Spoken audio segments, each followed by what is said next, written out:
আলহামদুলিল্লাহ রব্বিল আলামিন।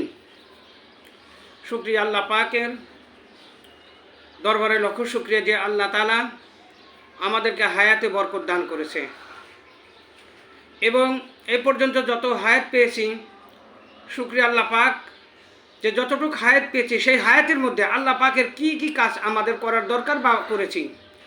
যাই দিন ভালো আসে দিন খারাপ, যে দিন যে চলে গেল আমরা আল্লাহ পাকের কি কাজ করলাম। না পারলাম আল্লাহকে রাজি খুশি করাইতে, না পারলাম বাবা মার সেবা যত্ন করাইতে, না পারলাম কোরআন তাফসির কোরআন পড়ার জন্য, না পারলাম মানুষকে ইসলামের দাওয়াত দেওয়ার জন্য, না পারলাম নবী রাসূলের সুন্নত তরিকে চলার জন্য। যে ভাইয়েরা, জীবনে যে আমরা হায়াত পেয়েছি সেই হায়াত আমরা কি কাজ করেছি। আল্লাহ পাক রব্বুল আলামিন বলেছেন যে এই নবীর উম্মতের হায়াত আমি সবথেকে কম দিয়েছি, যেমন 60 বছর, 70 বছর, 80 বছর। এর বেশি হায়াত আল্লাহ তাআলা আমাদেরকে হয়তো মনে হয় দিবেন না। কিছু আল্লাহ তাআলা বলেছে এই নবীর উম্মতের যতটুকু আমি হায়াত দিয়েছি অতটুকু হায়াতের মধ্যে আমি তাদেরকে বরকত দান করছি। সুবহানাল্লাহ। যে অন্য নবীর উম্মতেরা 100 বছর, 200 বছর, 250 বছর, 300 বছর, 500 বছর হায়াত পেয়ে তারা যতটুকু আমল করে যতটুকু আল্লাহকে রাজি খুশি না করাইতে পারবে, এই শেষ নবীর উম্মত অতটুকু 60-70 বছর আমল পাওয়ার পরেও আল্লাহ তাআলাকে বলে দিয়েছে যে এই নবীর উম্মত 60-70 বছর হায়াত পাবে। এই হায়াতের মধ্যে যতটুকু কি আমল করবে আমি আল্লাহ তাআলা ততটুকুর মধ্যে বরকত দান করবো। সুবহানাল্লাহ। তো ভাইয়ের আমার, যে অল্পটুকু আমরা হায়াত পেয়েছি সেই হায়াতের মধ্যে না পারেছি আমরা আল্লাহকে খুশি করাইতে, না পারছি কোরআন শরীফ পড়তে, না পারছি নবী রাসূলের সুন্নত তরিকায় পড়তে চলতে, না পারছি মানুষকে ইসলামের দাওয়াত দেওয়ার জন্য, না পারি মা বাবের খেদমত করার জন্য। ভাইয়ের আমার, একটা জিনিস মনে রাখতে হবে যে আল্লাহ পাক রব্বুল আলামিন বলেছে যে যদি তোমরা জান্নাত ও জাহান্নাম থেকে মুক্ত পেতে জান্নাত পাওয়ার যদি আশা করো, তানি আমার কাজ এবং মা বাবার খেদমত করার জন্য। আল্লাহ পাকের কাজ কোনটা সেটা আমাদের অবশ্যই জানতে হবে। যে আল্লাহ পাক রব্বুল আলামিন বলেছে 5 ওয়াক্ত নামাজকে ফরজ করে দিয়েছে, রোজাকে আল্লাহ তাআলা ফরজ করে দিয়েছে, জাকাতকে আল্লাহ তাআলা ফরজ করে দিয়ে, হজকে আল্লাহ তাআলা জাকাতকে ফরজ করে দিয়েছে এবং পর্দা করা আল্লাহ তাআলা ফরজ করে দিয়েছে। ভাইয়ের আমার, আমাদের অবশ্যই মনে রাখতে হবে যে আল্লাহ পাক রব্বুল আলামিন যেগুলো আমাদের ফরজ ওয়াদা, যে আল্লাহ তাআলার অর্ডার, সেগুলো আমাদের মুসলমান আমাদের অবশ্যই মেনে চলতে হবে। তো ভাইয়ের আমার, যে যতটুকু আমরা পারবো চেষ্টা করব মা বোনরা বাসায় আছে তাদেরকে পর্দায় চলানোর জন্য, আর আল্লাহ পাকের 5 ওয়াক্ত নামাজ পড়ার জন্য আমরা বেশি বেশি করে আল্লাহ তাআলার কাছে বেশি করে আমরা নামাজ পড়ে আল্লাহ তাআলার কাছে হাত তুলে মোনাজাত করে আল্লাহ পাকের কাছে আমরা অবশ্যই বেশি করে আল্লাহ পাকের কাছে জাহান্নাম থেকে মুক্ত জান্নাত পাওয়ার জন্য আল্লাহ তাআলার কাছে আমরা বেশি ফরিয়াদ জানাই। ভাইয়ের আমার, মসজিদে যখন আজান হয়ে যায় ফাইনাল আজান অল ইকামত, আল্লাহ তাআলা বলেছে বান্দারে যখন মসজিদে আজান হয়ে যায়, ইকামতের আগে আর আজানের শেষে মাঝখানে যে সময়টা থাকে মসজিদে চলে যাওয়ার পরে যে সময়টা থাকে ওই সময়টা আল্লাহ পাকের কাছে সবথেকে দোয়া কবুলের সময়। ফাইনাল আজান অল ইকামত, আল্লাহ তাআলা বলেছে যে ইকামতের আগে আজানের পরে মসজিদে গিয়ে সময় থাকলে 2 রাকাত তাহিয়াতুল ওযুর নামাজ বা 2 রাকাত তাহিয়াতুল মসজিদের নামাজ পড়ে আল্লাহর কাছে চান, আল্লাহ পাক রব্বুল আলামিন ওই সময় দোয়া খুব কবুল করার সময়।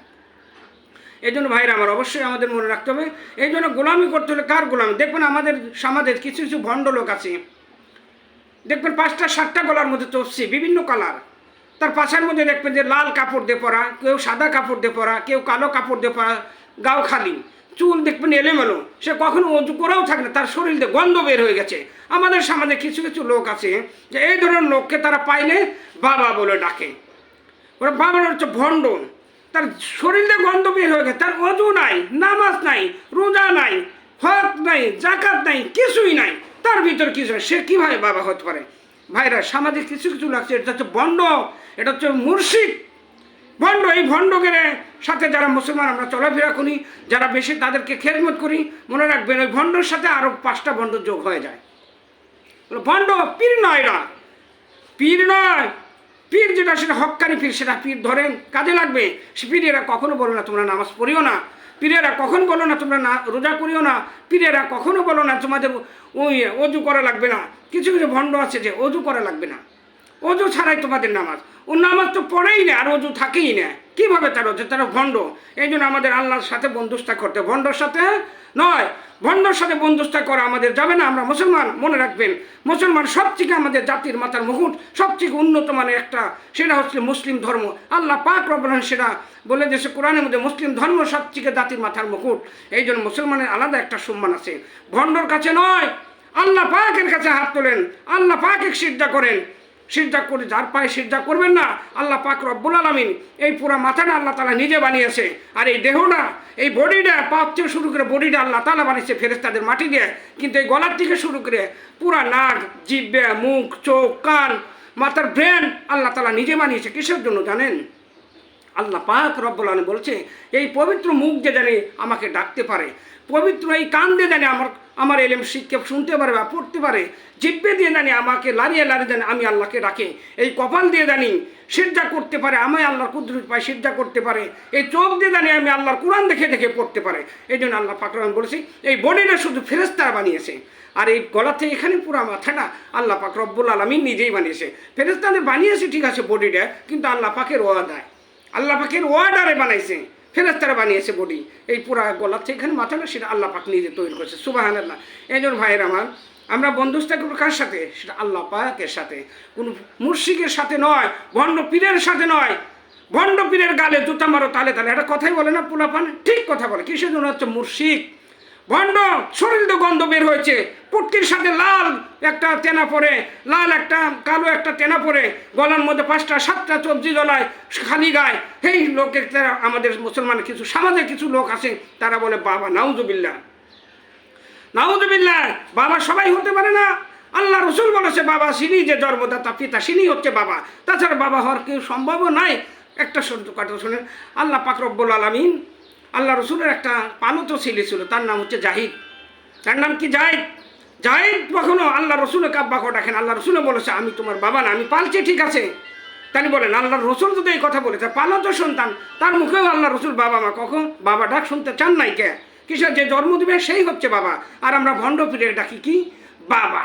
ভণ্ড পীরের ওর নামাজ নাই, গোসল নাই, ওর শরীরে গন্ধ বেরেও যায়, তাকে আমরা তোষকের উপর, বিছানার উপর বসায় বসায় তাদেরকে আমরা খাওয়াই। এই সমাজে আমাদের কিছু কিছু মুসলমান আছে এই ধরনের। ভাইয়েরা আমার, সতর্ক হয়ে যান।